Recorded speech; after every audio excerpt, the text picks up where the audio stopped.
Welcome to Bandit's Keep. I'm Daniel. This week I want to talk a little bit about genre. So I think this is an interesting topic, and I am not an expert. So I really want this to be a conversation. What's happening here is I had some comments on some videos, and we were talking about some stuff on Discord about different types of fantasy, heroic, epic, swords and sorcery, like what makes them. And I think it's interesting. Now, before you Google and then copy paste a dictionary definition, that's not what I want. What I want to discuss is what people think of when we hear those words, not what some person decided that was the official definition. Because I've only pretty recently, I'd say in the last 4 or 5 years, gotten into reading what would really be considered the classics of sword and sorcery, the stuff, the weird tale stuff, and the stuff shortly after that. And I think that has really shaped how I play. Now, I've also delved a little bit into what I'm going to call epic fantasy, and we'll talk about that too. So here I want to talk about those two. I think they're a good contrast. One thing that some people will do when they start defining these things is first they start with this idea of what's there, right? They'll say like, well, sword and sorcery is low magic. Okay, maybe. I'm not even going to say yes to that.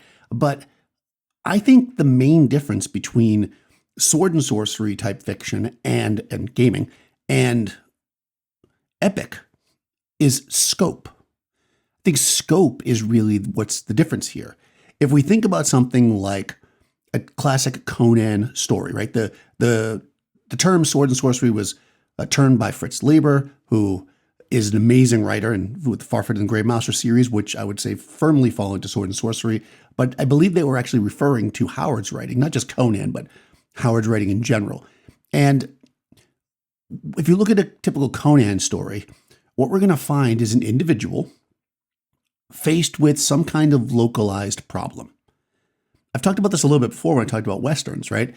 Basically, you've got this person, Conan as it would be, and they are possibly working as part of an army. Maybe they're taking on a challenge.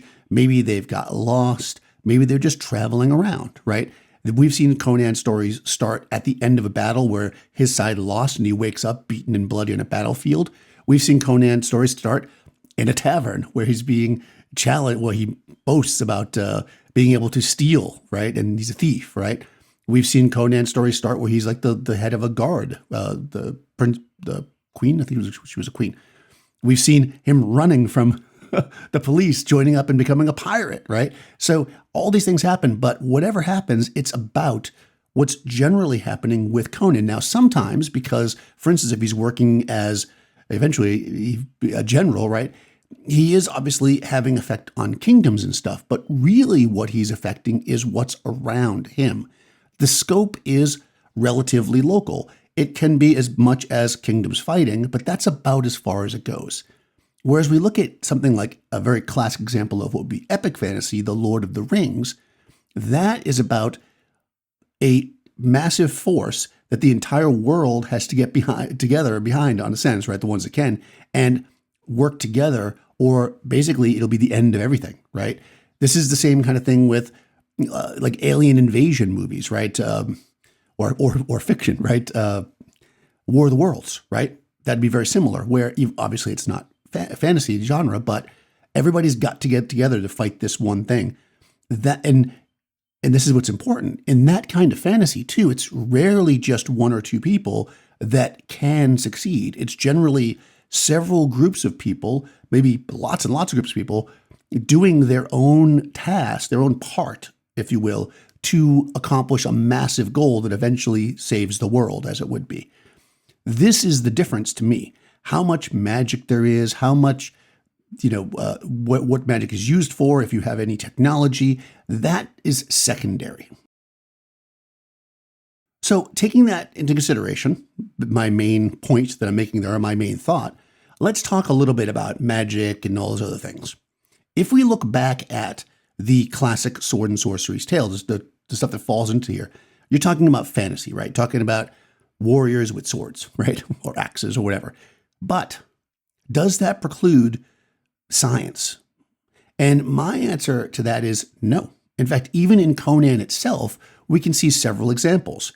The Tower of the Elephant, spoilers here, there's an alien I mean, it's literally an alien, right? And the alien is using, is basically helping the sorcerer, basically. And the sorcerer's magic is effectively technology if you want to dig deeper into it. It doesn't explicitly say that, but it's alien technology, which is effectively magic. So in that story, there is an alien, and that's where the sorcerer's powers are basically coming from, because the alien is being used to feed the sorcerer their power, and we know it's an alien. I mean, it's very obvious it's an alien. It talks about coming from the stars and traveling.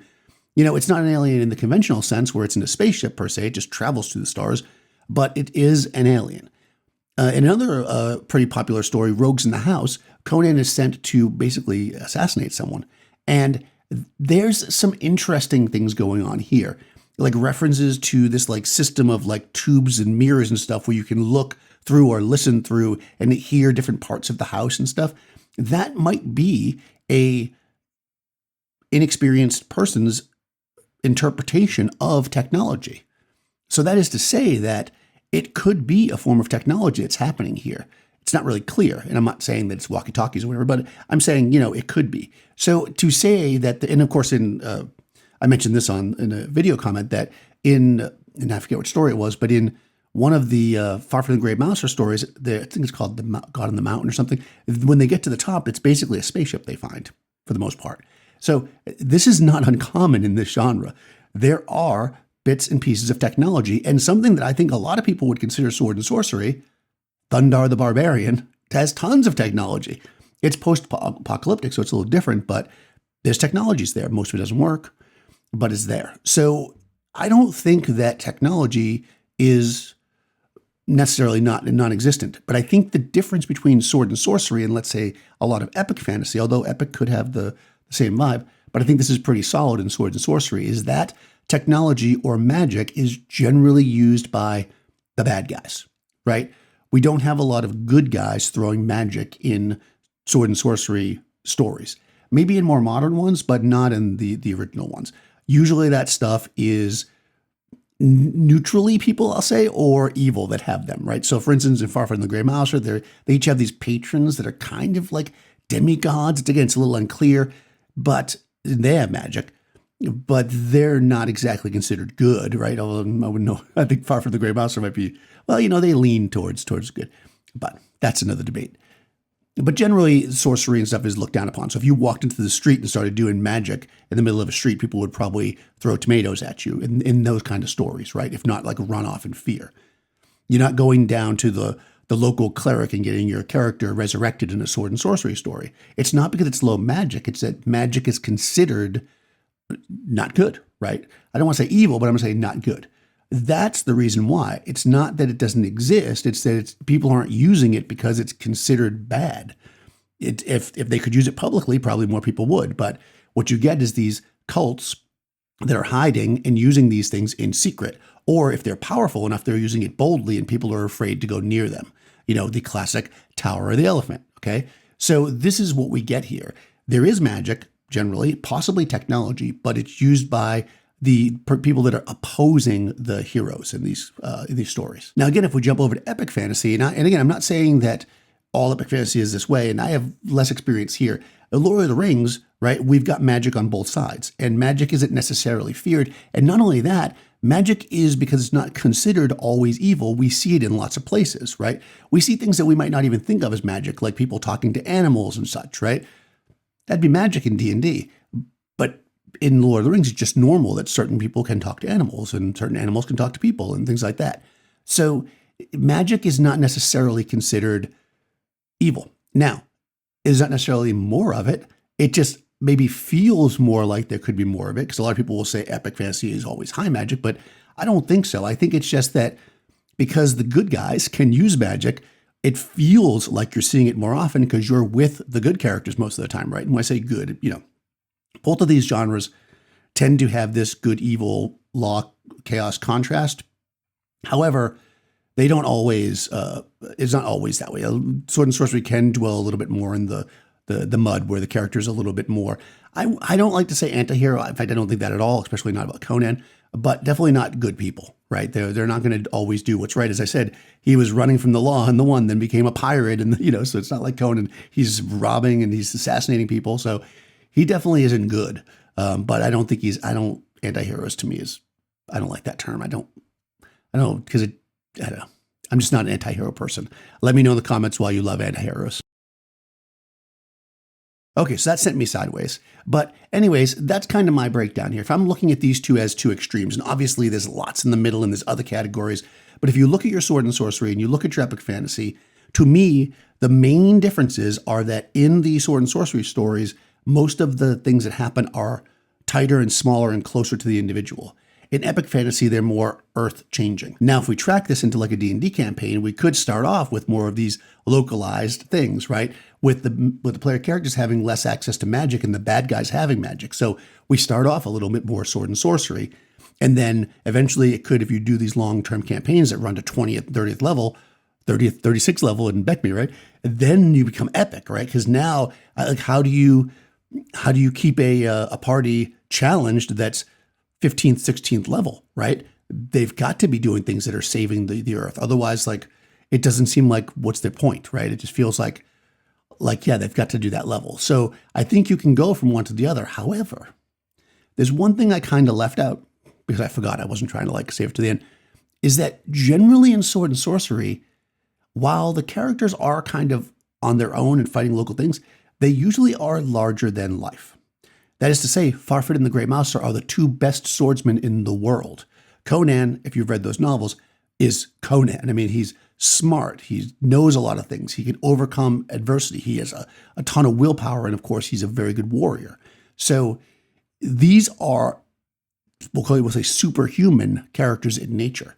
So I think the first part of D&D, I'm talking about old school D&D, the first 4 levels or so, you're not quite sword and sorcery, because you're just going to get cut down if you're just a regular person. And the heroes in sword and sorcery do not just get cut down. They are powerful. So I would argue there's something else at the beginning there, and I don't know what that would be. So we've got something, and then levels 4 through maybe 10, building up to 10, your sword and sorcery is your hot spot. You're powerful, and you can keep things, kind of tight and close to home. I think once you pass 10th level, you've really got to go more epic if you want to keep the campaign going. But I would love to know what you think there. What do you think about how I'm describing this? Does it make sense? Do you disagree? Do you agree? Is it about what the story focuses on, or is it about the elements of the story? Is it more about the magic and the swords, or is it more about the scope that makes it sword and sorcery?